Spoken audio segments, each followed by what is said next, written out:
गुलबर्गा के चिंचोली तालुका के पोलकपल्ली गांव में एक घर में अचानक आग लगने का दर्दनाक वाकया पेश आया है।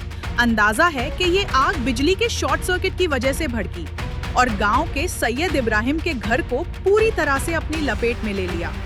घर के अंदर रखा अनाज, सामान, कैश और सोने के जेवर सब कुछ इस आग की नजर हो गए। आग इतनी तेजी से फैली कि लोग बस देखते रह गए। खबर मिलते ही फायर ब्रिगेड की टीम फौरन मौके पर पहुंची और अपनी मेहनत से आग पर काबू पा लिया। खुशकिस्मती से किसी की जान को कोई नुकसान नहीं पहुंचा।